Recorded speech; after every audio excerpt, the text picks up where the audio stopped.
Hello दोस्तों, सबको नमस्कार और सब बढ़िया ज़बरदस्त। जब तक तोड़ेंगे नहीं, जब तक छोड़ेंगे नहीं। इम्पॉर्टेंस जो हिंदी प्रैक्टिस सेट चलता है, थोड़े क्वेश्चन रहते हैं लेकिन ये क्वेश्चन बनाए जाते हैं, इसलिए बहुत अच्छे क्वेश्चन होते हैं। ये पेपर में आए हुए तो होते हैं, इसमें सन नहीं लिखा होता है, ना किस पेपर में आया है ये नहीं लिखा होता है। जहाँ नीचे लिखा होता है, कुछ तुमने देखा होगा और सेट पेपरों में लिखा होता है कि वीडियो में आया है, यूपी पुलिस में आया, यूपीएसआई में आया है, ऐसा कुछ करके लिखा होता है। लेकिन इसमें नहीं लिखा होता है। तो इसका कारण ये नहीं है कि ये पेपर जो क्वेश्चन करवाए जा रहे हैं वो अच्छे नहीं हैं, लेकिन आप थोड़ा देखना, ये पेपर सब पेपर में आए हुए क्वेश्चन होते हैं और ये बहुत ही खोजबीन करने की वजह से मिलते हैं। और प्लस इतने सिंपल सिंपल क्वेश्चन नहीं होते हैं, थोड़ा उनको समझा जाता है, फिर उसका आंसर देना कि क्या होगा। स्क्रीन पर हिंदी प्रैक्टिस सेट चल रहा है। ये पहला क्वेश्चन स्क्रीन पर आते हुए थोड़ा सोचना कि क्या होगा इसका आंसर, फिर उसके बाद देखना। तो उड्डयन में कौन सी संधि हो जाएगी? तो संधि किसको बोलते हैं? दो जो समीपवर्ती होते हैं, जो समीपवर्ती मतलब जो पास में होते हैं, जो इसका मतलब होता है, सही अगर परिभाषा पूछा जाता है, दो समीपवर्ती वर्णों के जो मेल होता है, उसमें जो विकार उत्पन्न होता है, कुछ परिवर्तन होता है, उसको संधि कहते हैं। ठीक है, तो ये संधि की परिभाषा हो गई है। अब संधि कितने प्रकार की होती हैं? 3 प्रकार की होती हैं। कौन कौन सी? स्वर संधि होती है, जैसा कि ये लिखा हुआ है, व्यंजन संधि होती है और विसर्ग संधि होती है। अयादि संधि किस में आती है, इसको जानेंगे कि अयादि संधि किस में आती है।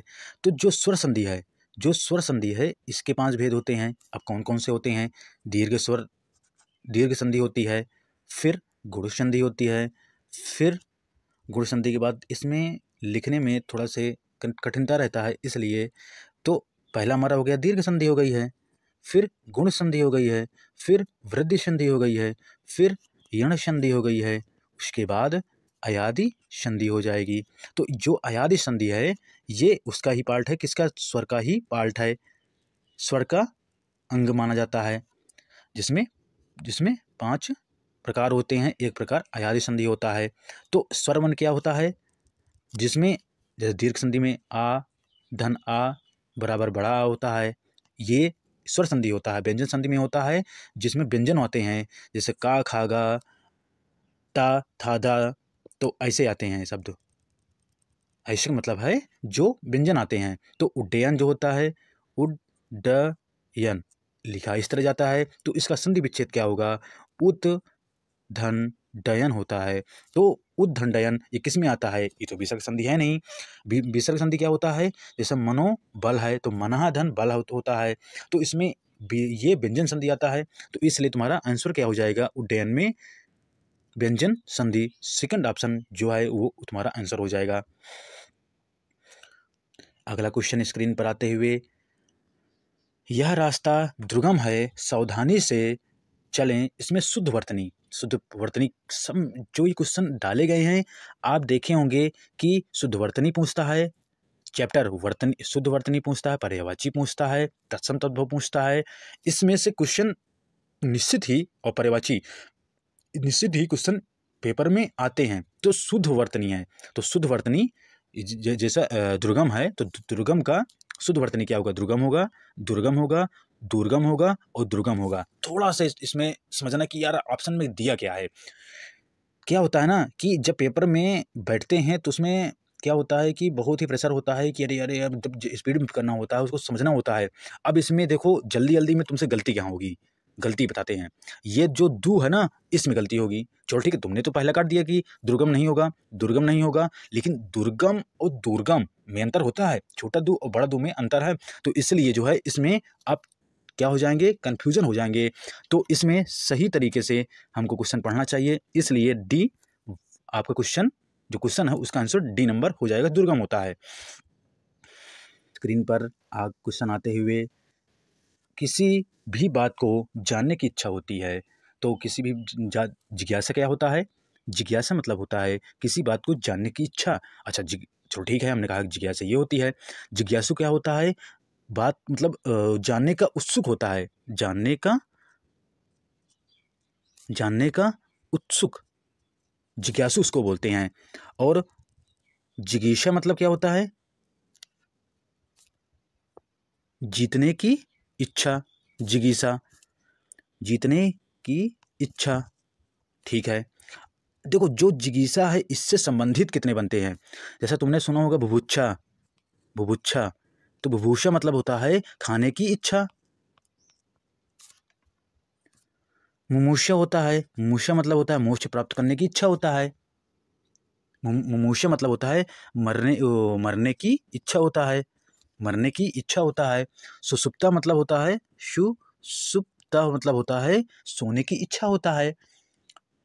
भाई ये जो वर्ड होते हैं, जो तुम्हारा लास्ट में लगा करता है क्या, शन लगा करता है, ये जिगीषा मतलब होता है करने की, मतलब कुछ भी करने की इच्छा। इच्छा मतलब इच्छा, खाने की इच्छा, जीतने की इच्छा, कुछ जाने की है ना, और मरने की इच्छा, सोने की इच्छा। अगर इसमें लग जाएगा तो वही तुम्हें पहले जो है यही समझाया था। जैसे मुमुक्षा लिखा होता है, तुम तो मतलब देखना मुमुक्षा करके, और मुमुक्षा है, सुसुप्ता है, सुसुप्ता है, ऐसे वर्ड, सुसुप्ता है, मुमुक्षा है, और जिज्ञासा तुम्हारा हो ही गया है, और जिज्ञासु हो ही गया है, बुभुक्षा है। ये वर्ड खाने की इच्छा, इच्छा के संबंध में आते हैं। तो इसका जो ये प्रश्न है, इसका आंसर क्या हो जाएगा? जिज्ञासा, मतलब कुछ जानने की इच्छा होता है, उसको कहते हैं ना जिज्ञासी। उसके अंदर वो जिज्ञासु, जिज्ञासा आदमी था, मतलब वो छात्र था, या मतलब कोई आदमी होता है तो जानने की उसको इच्छा थी। ये स्क्रीन पर आते हुए अगला क्वेश्चन है, पार्वती का पर्यायवाची नहीं है। तो पार्वती, जो पार्वती है, पर्यायवाची है कौन? तो शैलसुता, बिल्कुल सही है। अच्छा, शैलसुता, सुता मतलब होता पुत्री, शैल मतलब पर्वत होता, पर्वत की पुत्री कौन? पार्वती जी। और अर्पणा भी पार्वती, आर्या भी पार्वती होता है, और भी पार्वती जो माता हैं उनके पर्यायवाची हैं गिरिजा। गिरि मतलब होता है पर्वत, जब मतलब होता है उत्पन्न होने वाली, तो पर्वत से उत्पन्न होने वाली गिरिजा होती है, शैलसुता, गिरिजा। ठीक है, ये थोड़ा से ट्रिक के माध्यम से समझ सकते हो, या तो समझ सकते हो। गौरी होता है, गौरी और अंबिका, ये पर्यायवाची पार्वती जी की हैं। जो द्रुम लिखा हुआ है, ये वृक्ष जो होता है उसका पर्यायवाची है, लिखा हुआ वृक्ष। विटप होता है, विटप होता है, और द्रुम होता है, और उसके आगे पादप होता है, पादप होता है।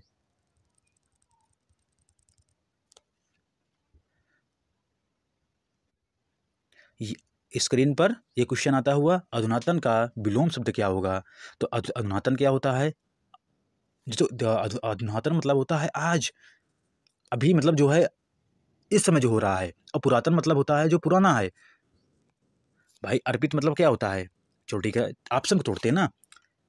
अर्पित, जो अर्पित होता है, अर्पित क्या होता है, उसका विलोम शब्द क्या होता है? गृहीत, गृहीत होता है। गृहीत नहीं होगा, गृहीत होता होगा। अब अगर इसमें अगर शुद्ध बात किया जाए, शुद्ध वाक्य की बात की जाए, तो गृहीत नहीं होता, गृहीत होता है।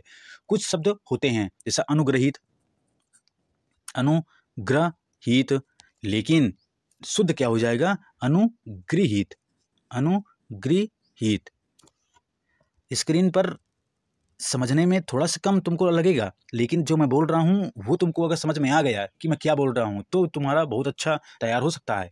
क्योंकि ये जो है ये फैक्ट चीज़ें होती हैं, क्योंकि यही तो पेपर में आता है कि कन्फ्यूजन करने वाला। जैसा अनुग्रहित होता है तो ग्रह के बदले में गृह होता है, गृहीत होता है, ये कन्फ्यूजन होता है।